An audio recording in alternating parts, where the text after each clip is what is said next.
नमस्कार, आप देख रहे हैं डेमोक्रेटिक भारत। मैं महेश वर्मा। जी हां, 10 या 12 दिन के अंतराल में टोंक में बहुत बड़ी घटनाएं हो गई हैं। जी हां, हम आपको बता रहे हैं कि 5 मई को, जो अभी 5 मई गई है, 5 मई को गुर्जर समाज की बेटी के साथ कुछ दरिंदों ने, यानी कि 4 दरिंदों ने गैंगरेप किया, बलात्कार किया और उसे बदहवास स्थिति में गाड़ी में पटकने के बाद में उसे गांव के मुहाने पर छोड़ दिया।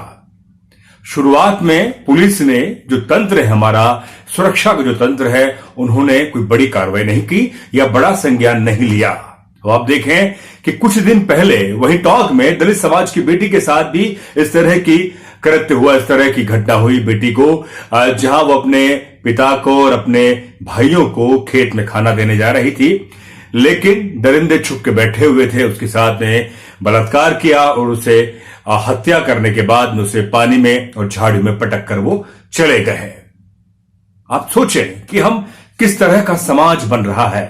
ये कौन लोग हैं जो छुपकर ये घात लगाकर बैठे रहते हैं हमारी बहन बेटियों के पीछे। आज 5 मई को गुर्जर समाज की बेटी के साथ हुआ, ये उससे कुछ दिन पहले दलित समाज की बेटी के साथ इसी तरह की घटना हुई है। कर्नल वैसला ने बड़ी ललकार के साथ अपनी आवाज को बुलंद किया है और व्यवस्था को ललकारा है कि अगर इस तरह के कृत्य के बाद में सरकार उन दरिंदों को, उन अपराधियों को, उनके समाज के कंटकों के खिलाफ सख्त कार्रवाई नहीं की तो एक बड़ा आंदोलन किया जाएगा। इस समय बदस्तूर लॉकडाउन जारी है, तो बड़ा आंदोलन नहीं हो सकता, लोग सड़कों पर नहीं आ सकते, लेकिन कर्नल वैसला एक बड़ा नाम है, जन नेता है, गुर्जर समाज की नहीं, वो एक बड़ा एक जन नाम है। कर्नल वैसला ने जहां गुर्जर समाज को आरक्षण दिलाने के लिए वो लगातार लंबा प्रयास कर रहे हैं। 2008 में वो इस भीषण गर्मी में, मई जून की गर्मी में वो पटरियों पर बैठे रहे, सरकार से लगातार उनकी वार्ता चलती रही। लेकिन आज भी कर्नल वैसला इस अवस्था में समाज को आगाह करते रहते हैं, उन्हें संदेश देते हैं और समाज को जागरूक भी करते हैं। लेकिन कर्नल वैसला को जो संबोधन है, अपने आप में एक बड़ा संबोधन है सरकार के लिए, समाज के लिए, उन दरिंदों के लिए जिन्होंने ये कृत्य किया है। चलिए आपको सुनवाते हैं कि कर्नल वैसला ने अपनी आवाज को बुलंद करते हुए किस तरह की बात कही है और किस तरह का ललकार के साथ में सरकार को आगाह किया है। चलिए आपको सुनवाते क्या कहा कर्नल वैसला साहब ने।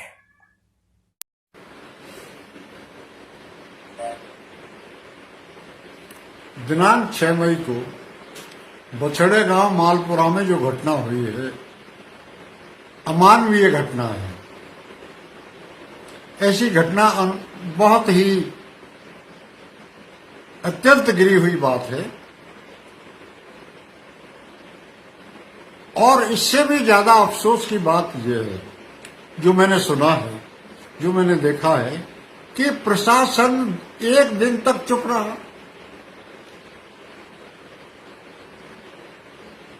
जो भी राजनेता आया उस जगह जाते हैं, वहां पर ये केवल पैसे की बात करते हैं।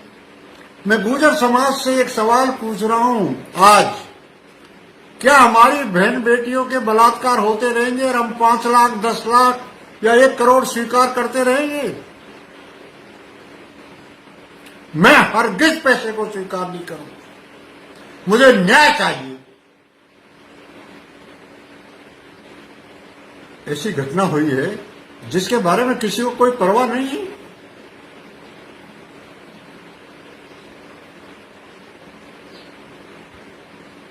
आई एम सॉरी टू से, I had high hopes and trust in the police, but police is keeping quiet on this.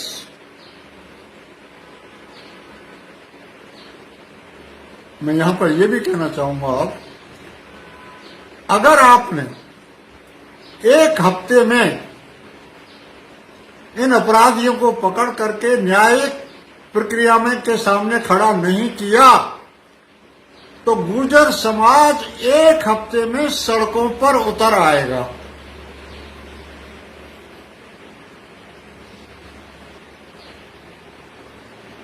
कानून व्यवस्था बिगड़ जाएगी। मैं वार्न कर रहा हूं, मैं भी इस कोरोना के टाइम पर ऐसी बातें नहीं करना चाहता था, लेकिन मैं मजबूर हूं कि क्या मेरी बहन बेटियों की कीमत 1 लाख रुपए है?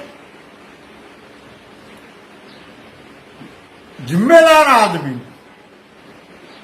बछड़ा गांव जाते और कहते हैं 1 लाख रुपया ले लो। गुजरो, सुन लो कान खोल के, तुम्हारी बहन बेटियों की कीमत 1 लाख रुपए है।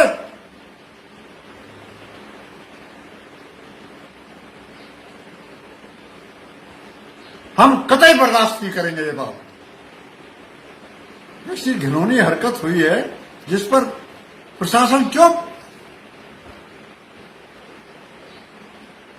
It would not be out of place to mention, but I'll request BL Soni to take personal intervention in this respect and sort out the matter, because state is ours.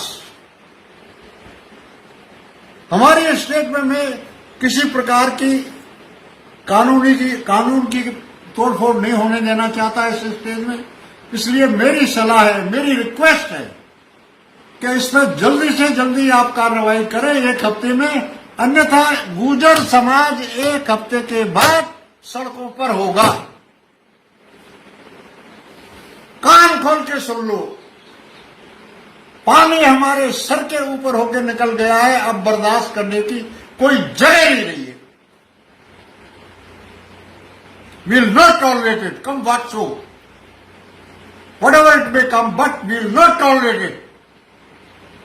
हम सड़कों पर होंगे और 2008 में जो हमने करके दिखाया, इसके बाद में जो हमने करके दिखाया, हम करके दिखाएंगे, क्योंकि बात बर्दाश्त के बाहर है। ऐसा क्यों हुआ और होने के बाद में आपने एक्शन क्यों नहीं लिया?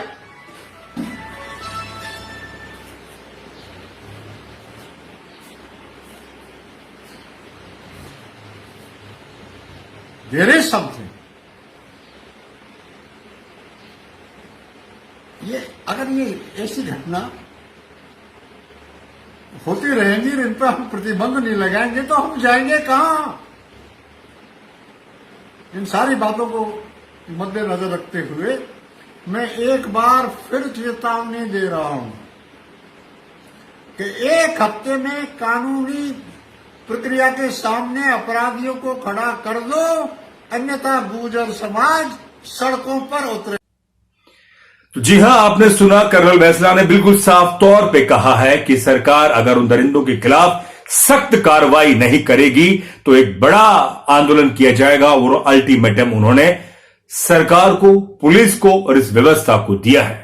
देखिए, बड़ा सवाल हमारा यह भी है कि कर्नल बैंसला इस अवस्था में भी अगर वो समाज के दर्द को समझकर वो अपनी बात कह रहे हैं तो मुझे उन नेताओं पर और उन विधायकों पर भी बड़ी लानत आती है जो जनता के वोट से चुनकर जाते हैं, विधायक बन रहे हैं, सांसद बन रहे हैं, लेकिन दलित समाज की जो घटना हुई या गुर्जर समाज की जो घटना हुई है इस बेटी के साथ में या दलित समाज की बेटी के साथ में, हमारा कोई विधायक दलित समाज का, गुर्जर समाज का जो विधायक, उसको बाहर निकल कर आना चाहिए। क्या इस जिम्मेदारी सिर्फ कर्नल बैंसला की ही है? क्या वही समाज को संदेश देने के लिए है? वो एक बड़े जननेता है, उनकी बात को मानना चाहिए, वो बड़ा समाज मानता है, लेकिन कहां गए वो नेता जिनको हम चुनकर भेज रहे हैं? विधायक हैं, मंत्री हैं, जो जिनमें पावर है और पावर के तंत्र में काम कर रहे हैं। सवाल हमारा यह है, दलित समाज की बेटी के साथ में, महिलाओं के साथ लगातार इस तरह की घटना बदस्तूर जारी है, लगातार हमले हो रहे हैं। मैं फिर कहूंगा कि इस घटना को सिर्फ गुर्जर समाज तक ही केंद्रित नहीं कर देना चाहिए। मैं गुर्जर समाज के युवाओं से, उनके कार्यकर्ताओं से, सामाजिक कार्यकर्ताओं से, उनके अफसरों से, तमाम महिलाओं से भी कहना चाहता हूं कि इस घटना को सिर्फ गुर्जर समाज तक केंद्रित नहीं कर देना चाहिए। हम सबको बाहर निकलना चाहिए, अपनी आवाज को बुलंद करना चाहिए सोशल मीडिया के माध्यम से, और सरकार को जिम्मेदार ठहराते हुए, सरकार की जिम्मेदारी है सुरक्षा देने की, इकबाल पैदा करने की। अगर सरकार इकबाल पैदा नहीं कर सकती तो मुझे लगता है कि इस लोकतंत्र के अंदर सरकार सही तरह से काम नहीं कर रही है। तो इसको मैं फिर कहूंगा कि इसको जाति विशेष की घटना या धर्म विशेष की घटना तक केंद्रित नहीं करना चाहिए, हमें आगे आना चाहिए। और इस सर्व समाज की बेटी के साथ में घटना हुई है, इसलिए हमें सबको इस घटना की निंदा के साथ साथ सख्त कार्रवाई के लिए मांग करनी चाहिए, जिस तरह से कर्नल बैंसला ने अपने इस अवस्था में अपनी आवाज को बुलंद कर रहे हैं। साथियों, मैं आपसे निवेदन करना चाहूंगा कि डेमोक्रेटिक भारत को आप लाइक करें, शेयर करें, कमेंट्स करें और इस घटना पर हमने जो ये खबर बनाई है, इस खबर को लगातार शेयर करें। लोगों तक जितनी ये खबर जाएगी तो लोगों को आगाह होंगे, सिस्टम पर अपना एक सवाल खड़ा करेंगे। तो दीजिए महेश वर्मा को इजाजत। शुक्रिया। Thanks for watching. Like and comments. And please